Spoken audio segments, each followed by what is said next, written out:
Hi, I'm Avalon Starlight, and you are listening to the Rebel Unicorns podcast. This season, we are diving deep into what being an empath in business actually looks like.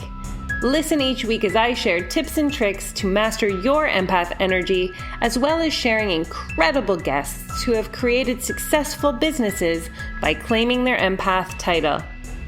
Are you ready? Let's get our rebel on.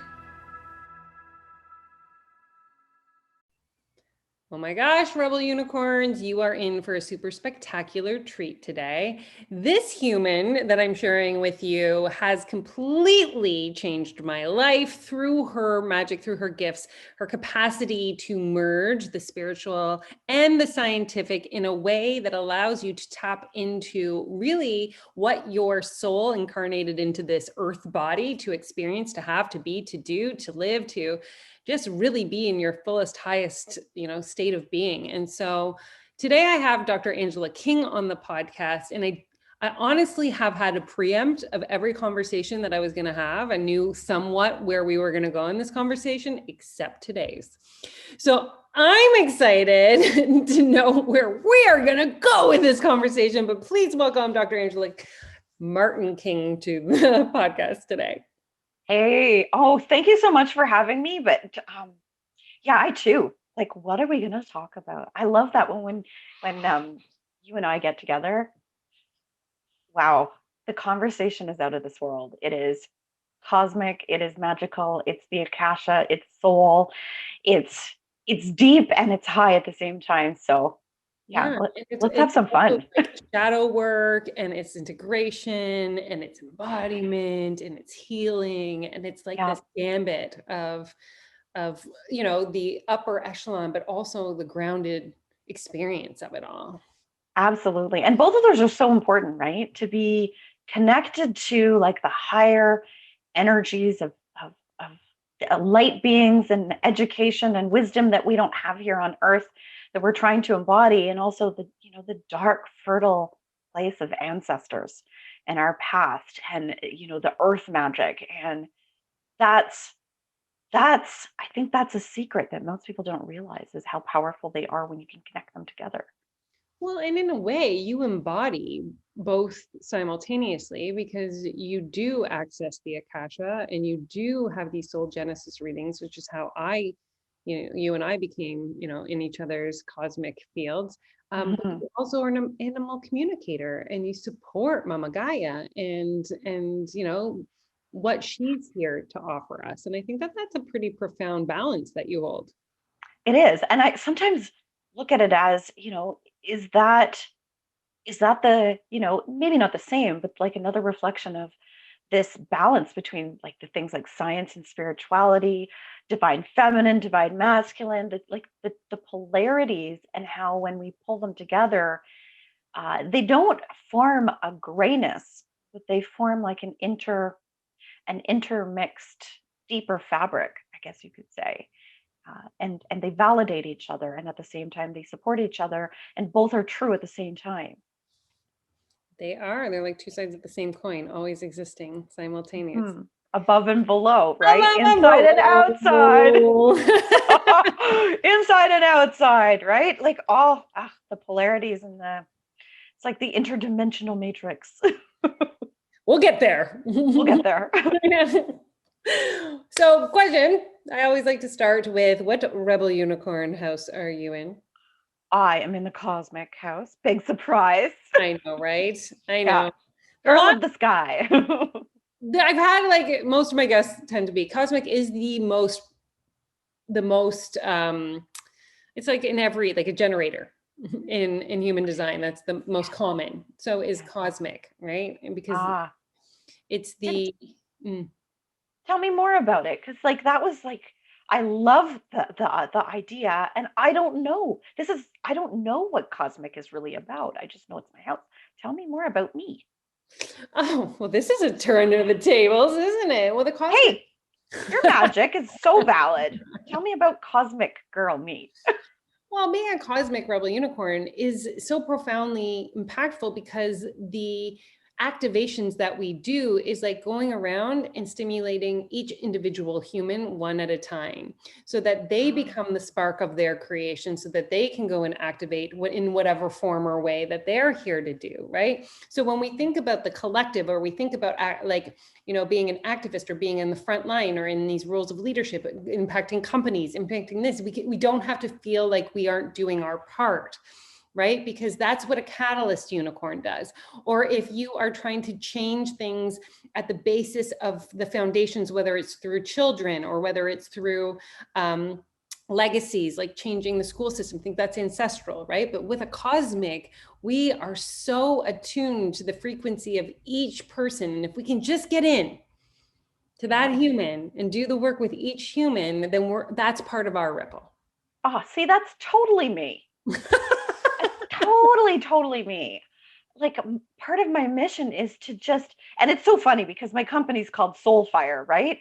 It literally is to give you that tiny little light to just spark and just ignite that inner fire in you so that you can do your work, so that you can go on your mission, so that you can heal whatever you need to heal in your soul, in your mind, in your body, and do your piece of the mission. So that totally aligns with everything I do. Oh my God. See, it's so funny. We love these personality things.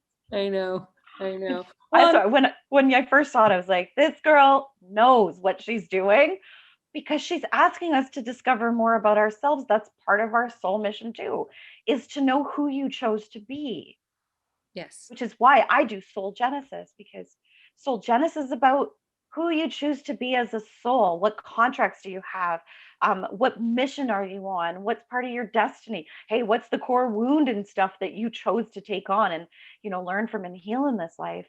And so many of us are enthralled with. I know you probably are too. Human design, right?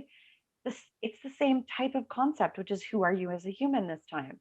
How's that encoded into your body? How do you use it? What trips you up? What kind of wisdom and knowledge do you need to do to make a decision? And I think that humans are on a quest of figuring out who they are. And the funniest thing is, the first step is just to be who you are and figure it out along the way. Well, and I mean, it's interesting because we haven't talked about the history. Like your story is the story of, in a way, medicine, right? That's where the Dr. Martin King comes from, is that you came up through the land of science.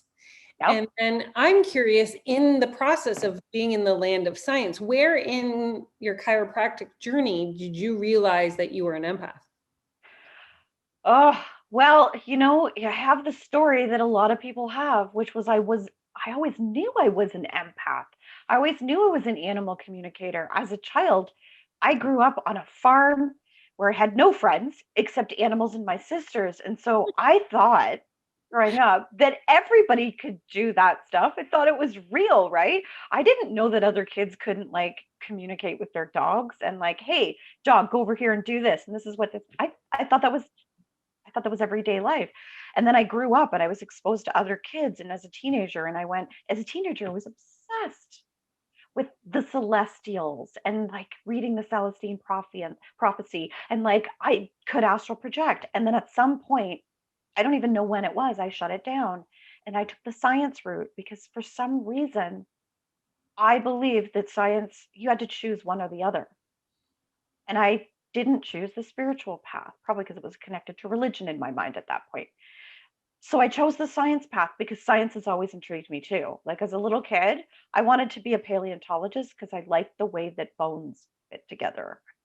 And so I become a chiropractor because I'm enthralled about how the body functions, right? So you like I love breaking things down and in my mind imagining how all the tissues move together and the bones move in this pattern and being able to put that animal or human, because I do animal chiropractic as well, and put them back together and make them work better.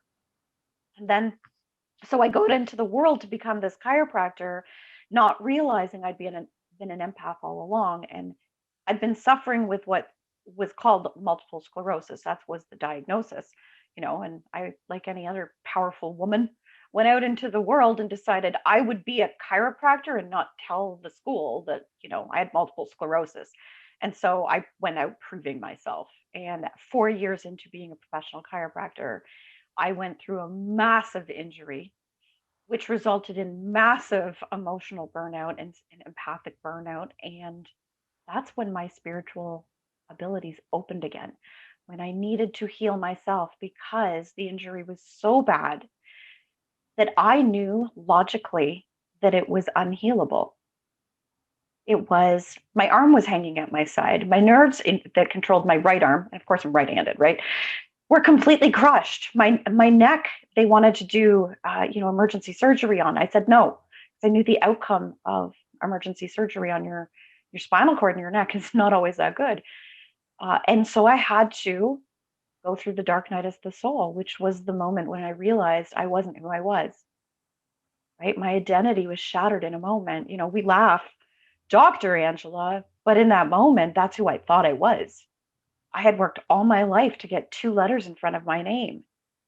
And now those 2 letters didn't make any sense. And so it was my dark night of the soul. It was terrible. Um, and one of my colleagues reached out and she said, "This is going to be really weird, Angela, really weird. But I'm doing this program called Soul Genesis, and I need to do a case report on somebody. And you really need some help. And I don't know if you like spiritual stuff, but are you willing to do it?" And so she opened my akashic records. She told me who I was, and the world opened up again, and the magic started to flow. And I started to realize and embody these gifts that I used to have, and in a way that nobody was training me to. The only thing I could do is trust that they were okay. And that was the beginning of spiritual merging with the scientific me again. And, you know, it's a wonderful thing to understand exactly how the science works and how it flows into the spiritual. And that's what makes what I do so different from others. And I love that part. How long ago was that experience? So it was, oh, let's see, it was 7 years ago. Coming on 7 years. And wow, I can't believe it's been that long. But yeah, it's been 7 years. And for those last year, like these last 7 years, I have been on a massively fun, scary, transformative, amazing journey with myself and then with others too. Well, and I mean, I think this is a significant story because there in the last episode that I recorded as well, she also went through a dark night of soul. She was a teacher and now she does ascension work. She's the Marconics practitioner, which I got to talk about with you, which we both are super excited about. Absolutely. I know, right? Like, oh, love this stuff. But I'm just curious, like, you were known as being a woman who is a doctor of chiropractic, and now all of a sudden you come out of this dark night of the soul, a super spiritual, activating, like superhuman. Mm-hmm. How did that affect your relationships, like with your husband, with your like people in your life? Like, what happened? What happened? That's a good one. I have an awesome husband. He doesn't do this type of spiritual work out loud. I'll tell you that. But he's there in the background witnessing it, and he knows his wife is weird and wonderful, and he knew it from the beginning. So I'm glad he came on board. The rest of my family, they still don't get it. I have a twin sister, by the way, that does a lot of the same work as me. She gets it. We have fun, but she's my twin, man. Like, of course, she's coming along on the ride with me. She does a lot of this work too. But the rest of them, I love them. They don't get it, and that's okay. The funny thing is, what they do get is the animal stuff because our family is like, we have generational gifts in animal communication. This is not something that I own and that I created or I opened up and pulled down from the ethers. This is something that's in my genetics, in my blood. That was the magic. That's why I was able to tap into it first, was because it was something that I already knew and that I'd always known. But they all do it secretly. One of my sisters is a horse trainer and a coach. My father was a horse trainer and a coach. His father was like a horse trainer and a coach. And before that, way back before that in England, that's what they did. Apparently, I found out that 5 generations back, one of my father, like my great grandfathers, was like he was the guy that made saddles. Okay, he for not just for regular people, but for the royalty. Like he made equipment for the horses. That's what he did. And of course, he probably was a horse trainer because everybody trained their own horses then. So the animal stuff goes back, and that's ancestral, that's generational, that's that's soul-based magic, and it comes all the way through. So that opened up first for me. That my family could totally understand. The rest of it, I don't I don't know what they think of me. Um, Do you I, ever, these are just questions that come up for me. Like, I never know what I'm going to, I love it. These are great I questions. I said, I had no idea where we were going to go, but this is like that, like, do they even ask? And when you do try to explain what you do, Angela, what do you say? Oh God, I think that's the craziest question. I'm after like I've been an entrepreneur for like 20, I think it's 24 years, right? I still don't know what to say. Like all these people out there, like you think that you're going to get it right and then it's going to change. So sometimes I just say, "Hey, I do magic. Want to know how?" But because like I can't explain what I do. What do I officially do? I'm a mind, body, soul coach. I've got a ton of certifications. We could talk about all of the certifications everywhere, but it's not about the certifications. Avalon, you know this. It's about how you use the things that you've learned to make it your thing. So I do what some people like to think of as coaching for the soul. Whether it's about your business, whether it's about you, whether it's about the shadow aspects of you that you need to transform, forgive, use properly. I help people in all aspects of their lives, but it's on a higher vibrational than what most people could understand. And it doesn't matter; they can come at that other level. While they're working on their mind and their body, not realizing that we're activating soul stuff too.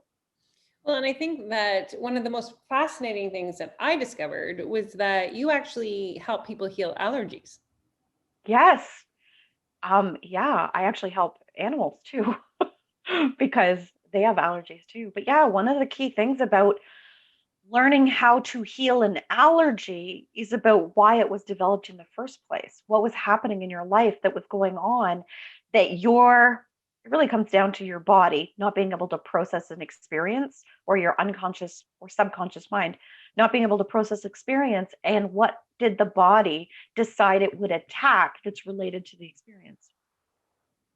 And so, yeah, I've healed my gluten sensitivity. I've healed my milk sensitivity. I've healed my, all of these background things. I've healed what they called MS, which was really, just so you guys know, it was spiritual burnout. It was empath burnout, and combined with physical and emotional, like overwhelm, that was the place of holding healing in my practice for humans, and not being trained properly as an empath to be able to do it on all levels. Okay, you're So, gonna have to go into that a little bit more deep detail. yeah. Okay, Okay, let cool. me get a little closer here. Okay, let's go. You I know. ready? All Ready to right, know what the ready. Let's real go. magic? Real magic. Okay. So, can I do a little teaching Mhm. segment for you guys? Okay. So, most of us know that we have an unconscious mind and a conscious mind, right?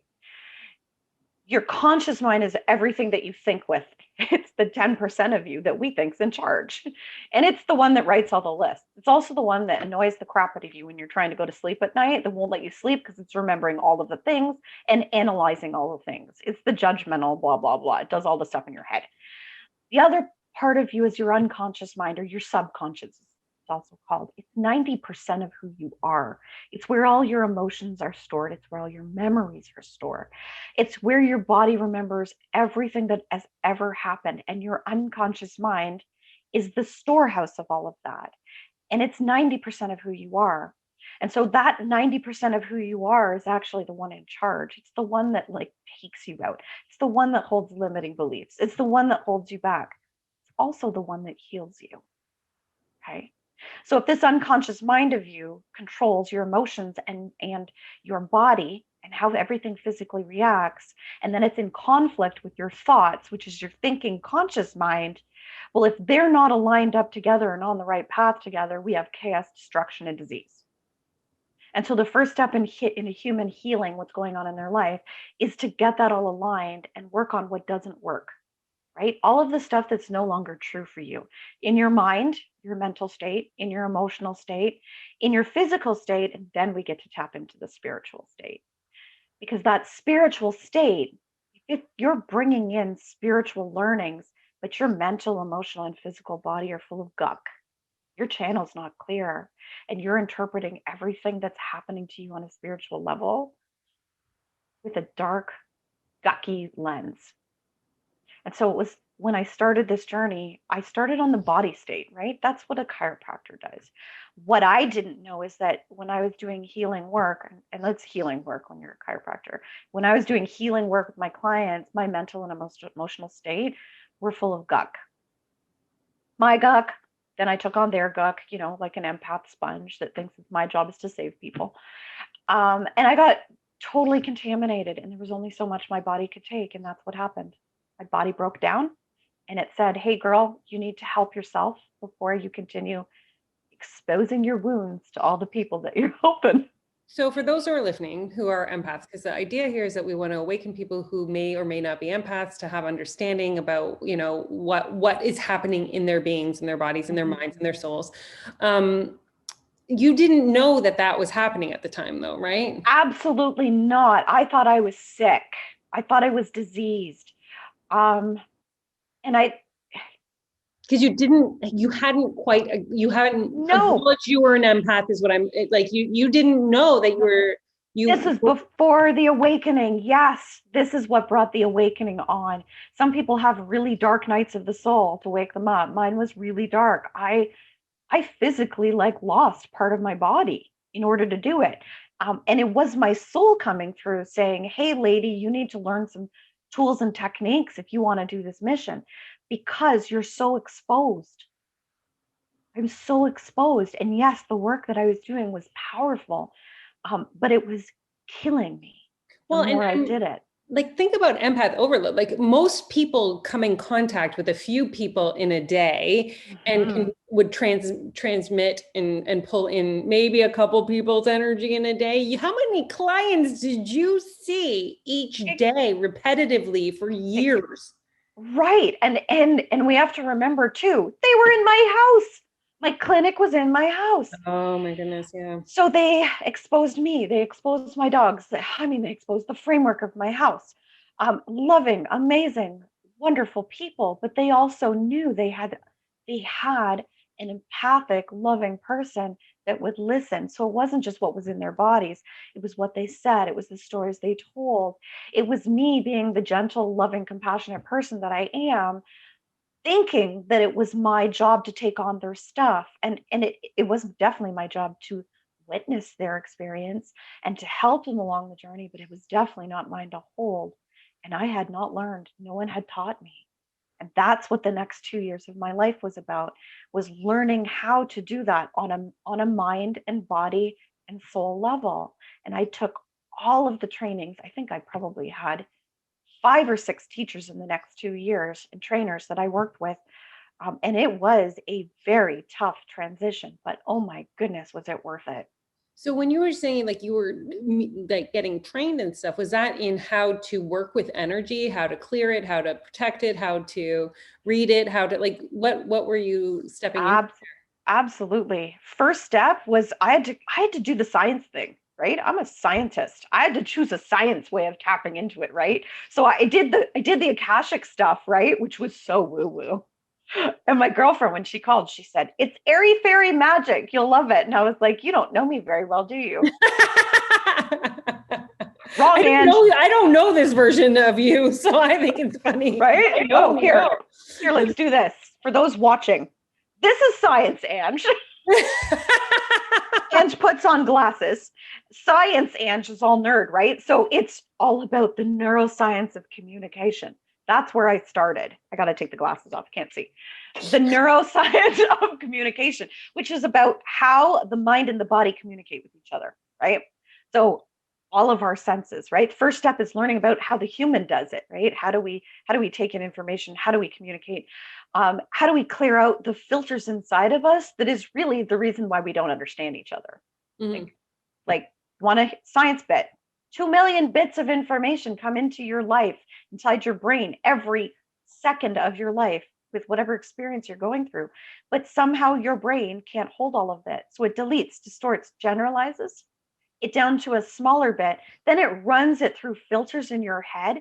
And if your filters are tarnished, your filters are your values, your beliefs, your experiences, the thoughts in your head, what your mom told you you were when you were 4, like all of those. And if your filters are not clean and clear and loving and compassionate to you in the world, then the message gets tainted, and it takes all of those 2 million bits and changes it to 134 bits per second. Like, this is why we don't understand the message that somebody else might, like, we could be sitting beside each other experiencing the exact same thing, and we get two different perceptions. So it was about, how do I change the filters inside my head so that I can not believe dark things about my life, change what I want in my life. And when I did that, then it was about learning how to boundary and protect myself on the mental and emotional and physical plane. And only when I mastered that did it really make sense to do it on the spiritual plane.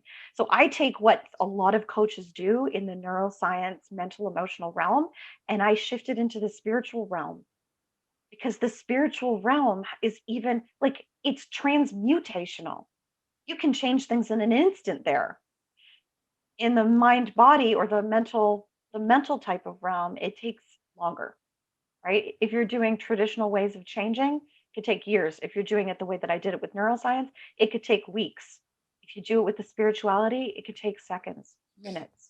So to give an example of that, like, so for instance, I'm going to use my soul genesis reading with you, Yeah. right? Where you were like, okay, we're going to, and I always use this one because it's an easy thing for people to understand, is that I was born Tamara. Mhm. My name used to be Tamara Arnold, which was my married name. And I was gifted and given the name Avalon Starlight by Spirit. And when you went into my akasha and you were looking at my soul, you're like, you are both of these, and we need to merge them. I need to sew this back together, right? And that was an instant result, an instant moment, an instant clarifying, like, oh, you were here and here, and now you're here, done, right? Like, it's like, Exactly. I know it. And everybody thinks that it's magic, right? And it is, and it's not. Where we were was the quantum field. yes. Okay. So the mind, body, like mental, emotional, and physical field, when you merge them together and work on them based in that's the quantum field, but we were merging the quantum field with the akashic field. Okay. So when you take the quantum field, this is where, NLP, by the way, that's the neuro linguistics, that's the neuroscience stuff that I know. You take that, that's the healing field. That's the healing we don't like. We're like, oh, metaphysical healers, right? That's the quantum field. And a lot of people do quantum work, but I was pulling in the akashic field and the quantum field and merging them together, which was you, as you've always been in this human life, and then you, this higher part of you that has been trying to be in your body and that was trying to lead you, and both of them are valid, right? They're both valid. So it's like, all of, how do we take everything that we've ever learned and say, how do we make them work together so they both are valid, but they work together, right? So that's, so it, even though we think that there's a human, there's a human design, right? We're a human design. And then there's the soul genesis, which is the soul design. They're both intermixed and overlapped on each other, and both of them are true, right? It's That's what I, totally, and because we've started talking about soul genesis, and I know because I've shared your magic and your work with so many people, and they are leaning in to know their soul genesis as well. And I'm hoping that if we bring a little bit more conversation in here, that more people will lean into learning about you and what you are able to bring to light in people. So give a little like synopsis, if you can, about what is in a soul genesis reading. What is it that allows you to tap into all of this information? okay. Oh, I love this. So if you don't know, because I know Avalon, and some of your people will know, the Akashic field is the field that has all of the wisdom and knowledge of the universe. We talked about the unconscious mind, right? And I said the unconscious mind remembers everything. Well, the akashic field is the unconscious mind of the universe. Okay. So it has all the memories, all of the beliefs, all of the experiences, all your past lives, all the things that you think are future lives, but are now lives, all the other types of timelines you can imagine. We tap, Soul Genesis taps into the Akashic field. You might know it as the Akashic library, right? We tap into that to discover who your soul is. So it's like the blueprint of your soul. What is it that you need to know about who you are that will help you live your life here today as a human? So the first step is finding out who you are. It's like, where did you come from? Where was your soul born? Why were you born there? And what does it have to do with your life's purpose, right? What does it have to do with you now? Then we tap into some deeper conditionings on you, which some of it is, what is the pattern that your soul likes to play out when it encounters stress? So for me, mine's struggle. My soul likes to make it as hard as it possibly can be. I don't know why, but that's part of its pattern. And then we ask things like, what is the core wound? What is the hurt? What is the pain that your soul is always going to experience? And why did it contract this? Why is this what who you are? And then we look at where your gifts are. What are your gifts and talents? We look at what training you've had on the other side. And then we ask, how does this pertain to you today? Because soul genesis and the Akashic soul work that I do is not about, you learning who you are as a soul. That's cool and all that. It's about how it's useful to you, right? How is it going to change your life? It's about embodying your soul and inviting it in. And so we learn all these things about who you are, why you're here, and then of course we do the most wonderful thing and we start making patches and cleanup on what isn't okay, right? The damage and distortion that you've experienced in other lives and other realms. Any I don't want to call it darkness because darkness isn't bad, but like residues, old stuff that's stuck on you, old contracts and cords and stuff that needs to be ended. And it's not ending on a spiritual level. The difference is it's ending on a soul level. Spiritual level is you as like whatever part of your soul's in you. This is on your entire soul. So it's very different than cord cutting ceremonies and other work that you may have experienced. And we clean that up. And once we've done all that, you get to experience who you are as a soul. And we can do more work. By the way, the work you can do with the Akashic field is about as limitless as the ideas that you have. So sometimes I say to clients like, hey, if you don't know what you need, just we can sit down and we can ask the Akasha what's next for you. Can it filter some ideas, or we can take you on a trip there.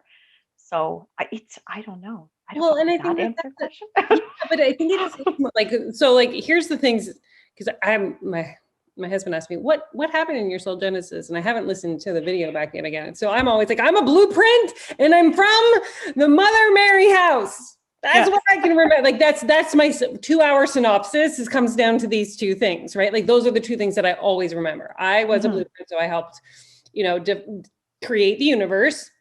Yep. You are a Syrian, Syrian. right? Syrian. Yeah. And then I remember things like we've introduced a 5-dimensional earth being now onto Yeah. the earth. That one was wild. And what other, like, those are our souls, like where we came from? Is that's Yeah. So Syrian is one of the soul groups. Blueprint is a type of soul group.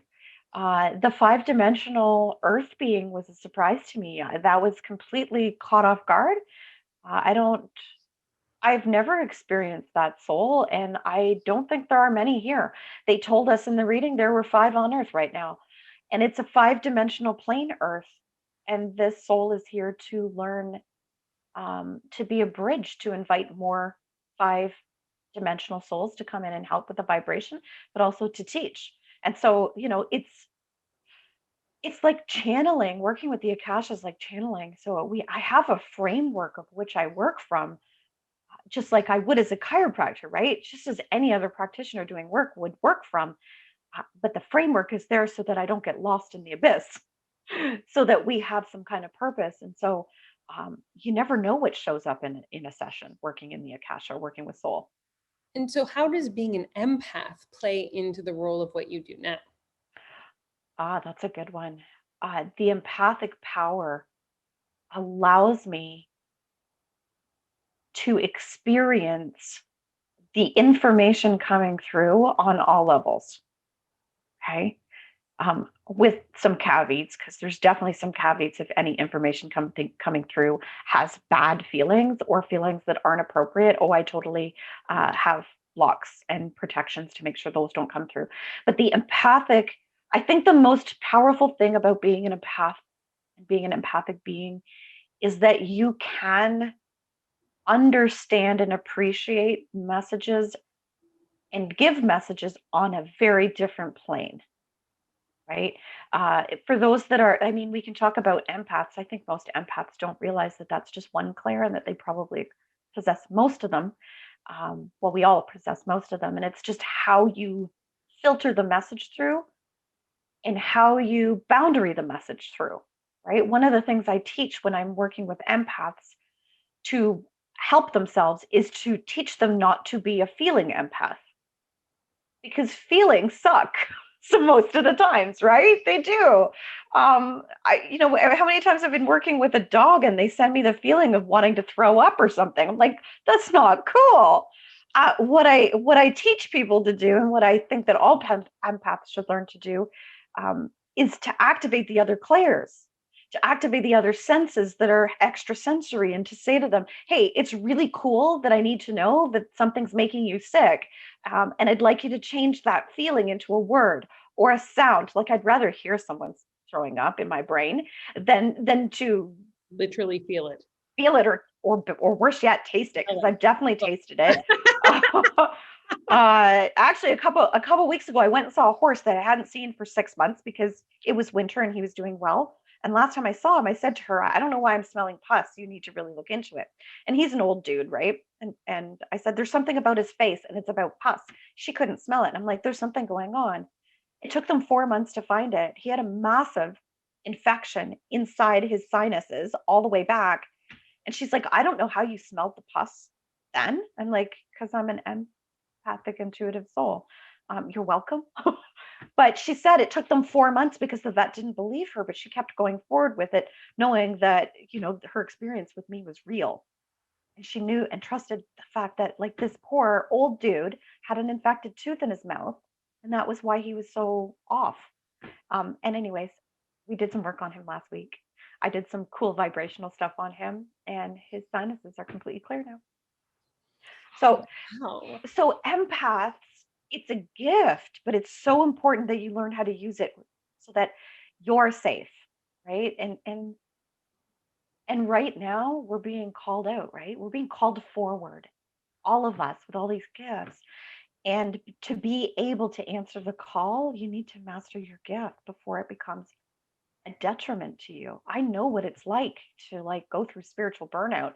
That's why I want to help, because like, God, that was the worst thing I could ever go through. Well, it sounds like when you lose complete access to one of the most prominent limbs of your body. Oh yeah. And so I want to bring this back because I think it's really significant what you just said. And because you are such a light body now, like the process that you got to be able to even say the words, Angela, that you just did a light, like something, worked with some Yeah. light frequency on the Yeah. horse and healed the horse. I'm like, that is significant, right? So in what way would you then define the vibrational shift that you had to go through to get to a place where you could be working at light frequency? Oh, like, it's a spiral. It's a spiral. Like the journey continues, and it's constantly next step, next phase. One of my coaches calls it next level, next devil. I think that's funny, but it really is like our journey as light beings and growing into this space is simply to continue being curious and to continue allowing yourselves to grow. And it's not about healing in a negative sense. It's about growing, expanding, being willing, and to look at your darkness and know that you're like, the darkness in you is certainly powerful. It's that we have to accept that about ourselves. Like that's why we chose that stuff, is to be that. And how empowering it is, and to allow your vibration is never going to just constantly go up. It still goes down. Life still happens. We're still human. Like, I still have money issues sometimes. I still hurt myself. And like, God, that was not the only really bad body experience I've been through. I've been through tons. I broke both collarbones trying to not get run over by a horse a year and a half ago. And that brought on a next spiritual ascension. And one of the things that I, as a healer and a healer of body, particularly, had to accept about myself is that my body is a messenger. And so when it gets hurt and broken, I know there's a spiritual up level right around the corner. And so my job is to surrender to that up level and take the time out to heal my body, because my body's like, you need to step back for a minute. And it's one of those patterns that just keeps biting me in the butt, right? So the vibration and the shift is it's just about constantly, what are you becoming next? I would never know that you broke your collarbones a year and a half ago. Totally. Like, yeah. I did not know that. These are just random things that I get to find out during podcast interviews. And I'm always like, oh, what? Oh my God. And it was a story. I was fixing a blanket on a horse in a paddock, and his little friend came, not little, big, like real big friend, came running around the corner because there were three of them. One of them was chasing.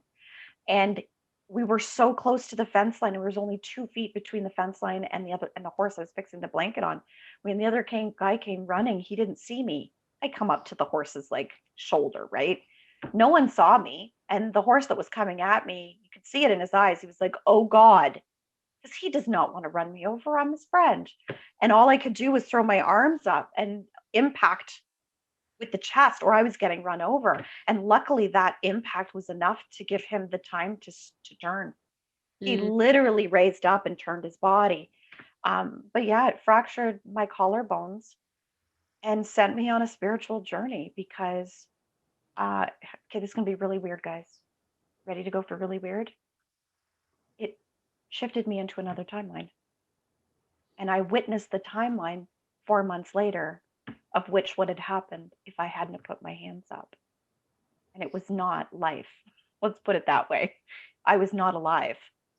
And because my hands went up, the wisdom of the body, it was definitely not my unconscious mind or my conscious mind to throw my hands up. It was the wisdom of my body from all of the work that I'd done to throw my hands up and save me. And so what? Broken collarbones. Oh, well. It's so weird that you say this, because I literally was sitting on my couch the other day and got told that I had changed timelines. What do you think we did in your soul genesis? Dude! You're welcome. I love this. It's so funny. I am a hoot to work with. I'm holding back. I shouldn't hold back. Go back. Go back. Hey, that's the wonderful thing. When we work with our soul, we shift timelines. This is beyond quantumness. This is, there is no word for what we do. Or I say we. When I say we, guys, that's not me and a partner. I work alone, but I work with my higher self, my soul. That's the we that I work with. There's 3 of us working together.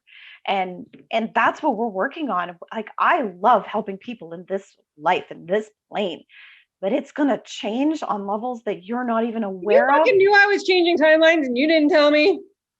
Fuck yeah.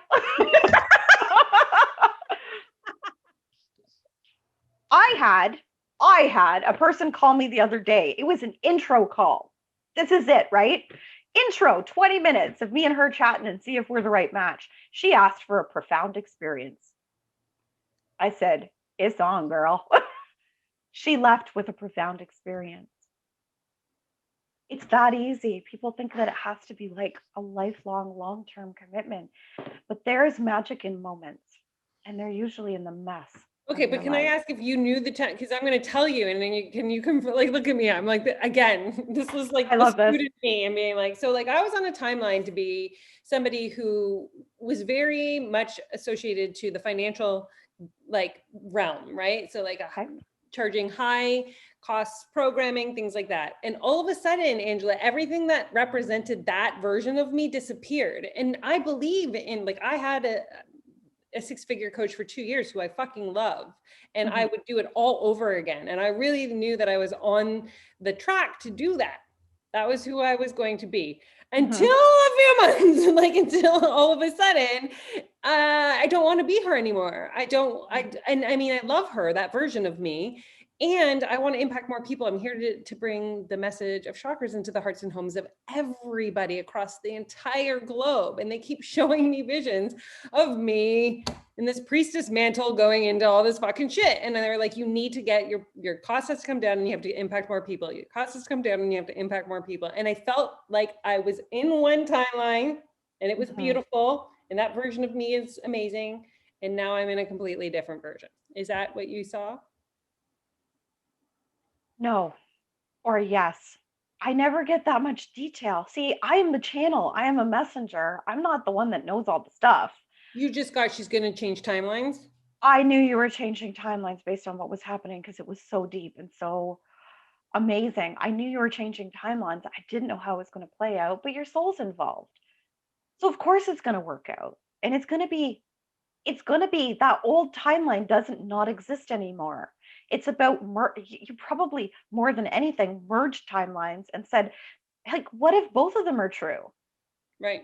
What if you get to be that person, but it's on the same point of this impacting millions? Right. So the financial goals haven't changed. Like, No, they're still, and they're the same, but yeah, the means to reach the goals have changed.